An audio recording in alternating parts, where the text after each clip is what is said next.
Bonjour, je vais corriger le concours de maths de l'ENSA 2025. Première question, on nous demande de calculer ce nombre. Pour cela, je vais faire une multiplication et division par 2 à la puissance 2010 pour pouvoir passer à la forme exponentielle. L'angle remarquable ici, c'est pi moins pi sur 3 et ici, c'est pi sur 3. Je passe à la forme expo, ça va donner 2 pi sur 3 fois 2010 et ici 670 pi parce que 2010 sur 3 c'est 670. Je factorise par 2 la puissance 2010, je garde les deux expos. Ça c'est 1 parce que 670 est pair et ça aussi c'est 1. Ça va faire 1 plus 1 fois 2 la puissance 2010 qui est 2 à la puissance 2011. Question 2. On nous demande de résoudre cette équation. Pas résoudre, pardon, mais trouver le module de z.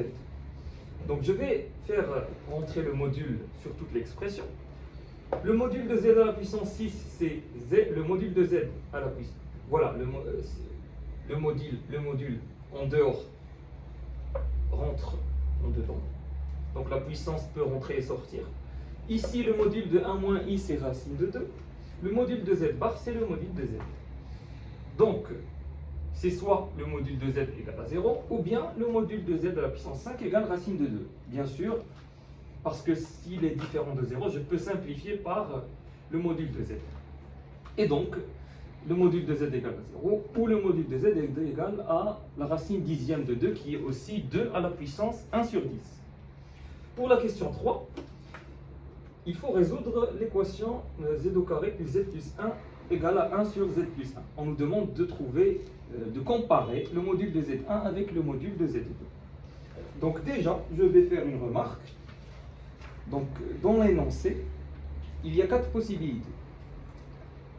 Donc déjà, il note z1 et z2 les solutions non réelles de l'équation. Et on nous demande si le module de z1 est égal au module de z2, ou bien au module de z1 inférieur, ou bien égal à 2 fois l'autre. Alors déjà, est-ce qu'on peut dire que le module de z1 est supérieur au module de z2? On ne peut pas. Parce que c'est l'énoncé lui-même qui note z1, z2. Donc il n'y a pas un ordre qu'on doit suivre. Les notations z1 et z2 sont arbitraires. Donc on ne peut pas dire que l'un est... On peut dire que l'un est supérieur à l'autre en termes de module, mais on ne peut pas savoir lequel. Donc on n'a pas forcément module de z1 supérieur au module de z2 ou bien module de z2 supérieur à z1. Donc j'élimine directement la B et la C. Pour la D, de même, on ne peut pas dire ça. Il se peut que l'une soit 2 fois l'autre, que le module de l'une soit 2 fois le module de l'autre, mais on ne sait pas forcément laquelle est le double de l'autre. Cela peut être z2 ou bien z1. Donc directement, les réponses B, C, D peuvent être éliminées. Et directement, on peut conclure A. Une approche plus directe est celle que j'ai écrite ici. Donc je vais tout simplement résoudre l'équation. Donc voilà, je fais passer ça ici. Je vais développer. Tout calcul fait, je trouve la factorisation suivante. Et ici, vous pouvez bien remarquer que le module de la première solution en réel correspond avec le module de la deuxième. Et donc, on a module de z1 égale au module de z2. Je passe à la question 4. On nous donne cette équation et on nous demande de déterminer son ensemble de solutions. Alors, pour cela, je vais déjà poser z égale à x plus y et je remplace. J'ai module égale 1 sur racine de 2 fois module. Le module, c'est tout simplement racine de x moins 3. Donc bien sûr, ici, je vais lever au carré pour me débarrasser des racines. Et ici, ça va faire 2 au lieu de racine de 2. Voilà, ça va faire x moins 3 2 fois, donc le 2 je le ramène ici, 2x moins 3 au carré plus 2y au carré égale x moins 5 au carré plus y au carré. Je fais toutes les simplifications possibles et j'aboutis à cette équation. Je vais faire ici plus 1 moins 8 au lieu de moins 7. Et j'aurai, pour avoir ici identité remarquable, puis je trouve l'équation d'un cercle de centre 1, 0 et de rayon 2 racine de 2. Et c'est bien la réponse à la question. Je passe à la question 5. on nous définit des points A, B, C, D d'affixes respectifs 1, moins 1, I et moins I, et on nous note U l'ensemble des nombres complexes de module 1. Si M est dans U, calculez le sup de P de M, où P de M est la distance et le produit des distances entre M et les points A, B, C, D. Donc déjà, on explicite l'expression de P de M. P de M correspond au produit des distances et donc au produit des modules Z moins I, Z plus I, Z moins 1, Z plus 1. Z moins I, Z plus 1, c'est Z au carré plus 1. Z moins 1 avec Z plus 1, c'est Z au carré moins 1. Produit encore, ça fait Z à la puissance 4 moins 1. Ici, on cherche le sup, donc j'ai pensé à faire un encadrement. J'utilise l'inégalité triangulaire pour les nombres complexes. Donc Z à la puissance 4 moins 1 est inférieur ou égal au module de Z à la puissance 4 plus le module de 1 qui est 1. Et donc, cette expression P de M est inférieure ou égale à 2. Deux cas se présentent. Ici, donc le sup est forcément inférieur à 2. Donc, c'est soit M égale à 1 ou M égale à 2 d'après les choix qu'on nous donne. Ici, je vais remarquer donc, que l'exponentielle I sur 4, qui bien évidemment appartient à U, qui est l'ensemble des nombres de module 1. Donc, le nombre exponentiel I sur 4, si on remplace dans P de M, on trouve exactement 2. Donc, 2 major P de M, c'est un majorant, et il est atteint pour exponentielle I sur 4. Donc, le sup est exactement 2. Pour la question 6, on nous demande de calculer le reste de 2025 à la puissance 2025 modulo 7. Donc déjà, je vais appliquer le théorème de Fermat. Donc le théorème de Fermat donne, donc bien sûr 2025 est premier avec 7, je vous laisse vérifier ça. Le théorème de Fermat donne 2 à la puissance 2025 fois à la puissance 2025 à la puissance 6 est égal à 1 modulo 7. Je vais lever à la puissance 337 et ça va faire 2025 à la puissance 2022 est égal à 1 modulo 7. Ok. Maintenant, il faut chercher à multiplier par 2025 à la puissance 3 pour aboutir à 2025 à la puissance 2025.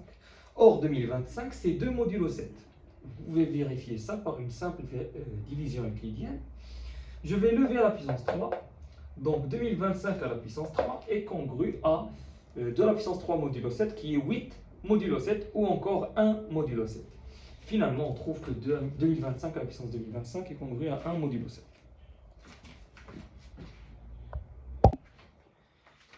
Je passe à la question 7. On nous demande de calculer le PGCD de 3 à la puissance 123 moins 5 avec 125. Donc ici, il faut remarquer déjà que 125 c'est 5 à la puissance 3. 5 est premier et 5 ne divise pas cette expression. Pourquoi? Parce que si 5 divise cette expression, alors 5 divisera 3 à la puissance 123. Or, 3 à la puissance 123 est une puissance de 3, qui est un nombre premier. Donc les seuls diviseurs de 3 à la puissance 123 sont les puissances de 3. Et donc 5 ne divise pas cette expression.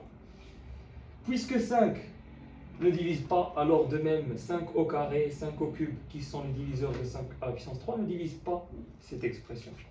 Et donc, ils sont forcément premiers entre eux. Pour la question 8, c'est-à-dire PGCD des 2 égale à 1. Pour la question 8, il faut calculer la limite de UN, qui est ln de 1 plus racine de n sur ln de 1 plus n au cube. Donc je vais factoriser tout d'abord par ln de racine de n en haut. Ça va faire ln de racine de n plus ln de 1 plus 1 sur racine de n. Je sépare, ln du produit, c'est la somme des ln. Je fais la même chose en bas.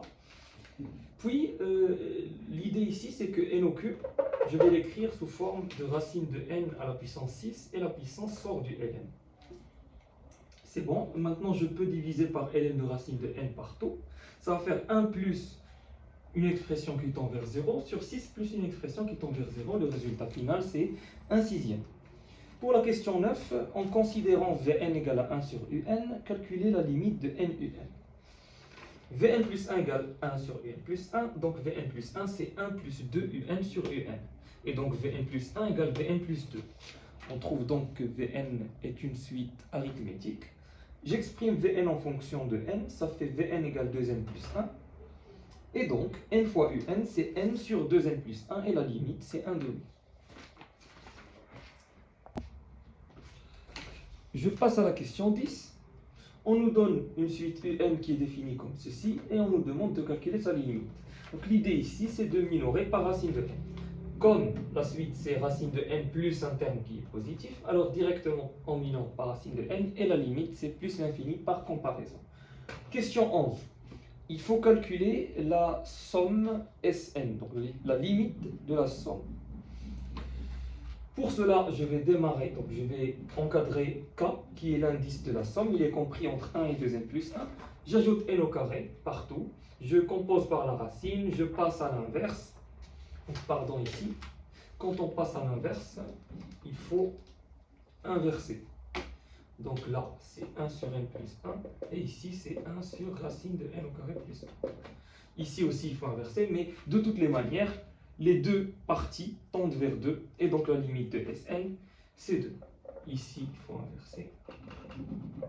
Voilà. Question 12. On nous dit qu'on admet que le nombre 3 plus racine de 5 à la puissance n plus 3 moins racine de 5 à la puissance n est pair, et on nous demande de calculer la limite de cosinus 3 plus racine de 5 à la puissance n fois pi. Donc j'utilise, donc je vais noter un, le terme ou bien l'expression qu'on nous donne, je la note un. Donc la limite de cos, cette expression, c'est la limite de cos un fois pi moins 3 moins racine de 5 à la puissance n pi. Un, on a dit qu'elle est paire, quel que soit n appartenant à n, c'est ce qu'on admet dans la question. Donc ça fait donc c'est un nombre pair multiplié par pi. Et donc c'est cosinus moins 3 moins racine de 5 à la puissance n pi. Et comme cos est une fonction paire, alors elle correspond à la limite de cos 3 moins racine de 5 à la puissance n fois pi. Cette expression tend vers 0 car racine de 5 est comprise entre 2 et 4. Et donc 3 moins racine de 5 est compris entre 0 et 1. Et donc cette expression tend vers 0 et donc son cos tend vers 1. Pour la question 13, il faut calculer cette limite. Donc tout d'abord, je vais séparer, je vais laisser racine de x moins racine de a d'une part. Je multiplie par le conjugué, ça va faire x moins 1 sur racine de x carré moins a au carré, c'est racine de x moins 1 fois racine de x plus 1 fois le conjugué, moins la racine de x moins 1 sur racine de x moins 1 fois racine de x plus 1. Ici, simplification. Là, il reste racine de x moins 1 en numérateur, moins 1 sur racine de x plus 1. Ça tend vers moins 1 sur racine de a, et ça tend vers 0. Donc le résultat, c'est moins 1 sur racine de a. Je passe à la question 14. On nous demande de calculer la limite de cette intégrale définie de 0 à 1 par l'intégrale de 0 à 1 de x sur 1 plus x à la puissance 2n dx. Donc pour cela, je vais essayer de majorer in. Déjà, il est minoré par 0. Maintenant, je vais la majorer. Il faut remarquer que 1 plus x à la puissance 2n est inférieur ou égal à 1 plus x au carré le tout à la puissance n, parce que ça, c'est ça plus des termes qui sont positifs d'après le binôme de Newton. Ceci implique que in est comprise entre 0 et l'intégrale de 0 à 1 de x dx sur 1 plus x au carré le tout à la puissance n. Je calcule cette intégrale qui est une primitive usuelle et ça donne une expression qui tend vers 0 et par conclusion in tend vers 0. Pour la question 15, on nous demande de calculer cette intégrale. Il est clair qu'on va effectuer une intégration par partie. Donc je vais dériver ln et intégrer x au carré. Ça va faire x au cube sur 3 fois ln de 1 plus x carré entre 0 et racine de 3, moins 2 sur 3 fois l'intégrale de x à la puissance 4 sur 1 plus x carré. Maintenant, il faut décomposer en éléments simples. Pas décomposer, mais plutôt jouer sur ce x à la puissance 4. Il faut penser à écrire x4, c'est x4 plus x carré moins x carré moins 1 plus 1. Bien sûr, on peut faire soit une division euclidienne, soit directement remarquer ça. Mais c'est mieux de remarquer ça parce que juste après, ça va faire x4 plus x2 sur 1 plus x carré qui est x carré. Moins ça sur ça va faire moins 1. Plus le 1 qui reste, ça donne une arctangente. Tout calcul fait, le résultat correct, c'est 100.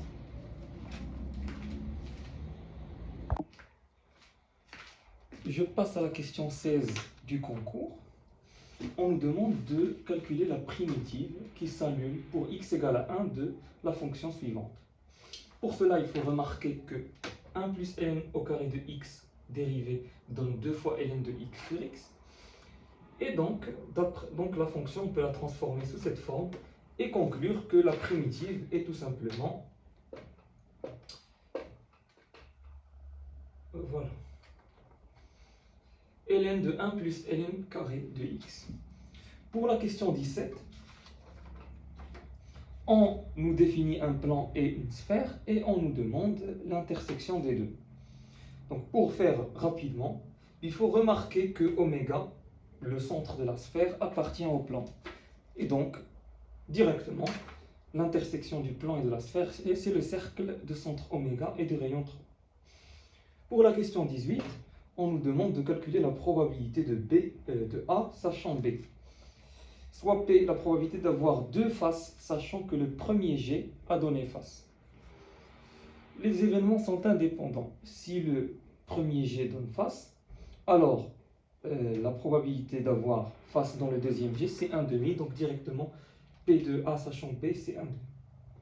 Donc puisqu'ils sont indépendants, alors P de A sachant B, c'est P de A, indépendamment de B. Pour la question 19, on nous donne tout un problème. Alors pour cela, on va schématiser la situation avec l'arbre de probabilité. Il y a 0,1% de chance que l'objet soit défectué dans la population donnée et 99,9% pour qu'il soit non défectueux. Et s'il est défectueux, il y a 90% de chance qu'il soit détecté défectueux et 10% qu'il ne soit pas détecté défectueux. De même, s'il est non défectueux, il y a 1% de chance qu'il soit détecté défectueux et 99% qu'il soit détecté non défectueux. Et donc, la probabilité pour que la machine tire, ou bien la machine nous dit que l'objet détecté est défectueux, ça serait tout simplement, voilà, détecté défectueux, ça va être 0,1 fois 90, plus, donc ça fois ça, plus ça fois ça. Sauf que, attention, on parle en termes de pourcentage. Donc tout ça, ce sont des pourcentages, donc il faut faire attention. Je vais diviser par 100 à chaque fois. Voilà, et tout calcul fait. Bien sûr, je vais multiplier par 100 pour trouver la valeur en pourcentage enfin, et le résultat c'est 1,089. Pour la question 20, on jette n fois de suite un dé non truqué numéroté de 1 à 6 avec n supérieur ou égal à 2. Et on note les numéros des faces obtenues, soit Pn la probabilité d'avoir un nombre inférieur à ou égal à 3 dans le second jet, sachant que le premier jet a donné 2. Donc ici, il faut remarquer, donc n c'est le nombre de jets. Et quand on dit dans le premier jet, second jet, on ne parle pas de P1 et P2. Non. On parle que si, donc déjà, n tend vers plus l'infini, donc on va jeter une infinité de fois le dé. Quand on dit dans un premier jet, on trouve le nombre 2, c'est-à-dire que dans un terme P1 ou P5 ou P7 ou n'importe, on trouve 2 et on demande quelle est la probabilité que pour le jet suivant, on trouve un nombre inférieur ou égal à 3. Quand n tend vers plus l'infini, il y a équiprobabilité. Donc quand le nombre d'essais de tentatives est maximal, c'est-à-dire qu'il tend vers plus l'infini, on parle d'équiprobabilité. Et donc pour avoir un nombre inférieur ou égal à 3, c'est 1,5. Parce qu'il y a 3 nombres inférieurs ou égal à 3 et 3 nombres supérieurs ou égal, donc ça va faire exactement 1,5. Voilà pour la correction de cette épreuve et merci pour votre attention.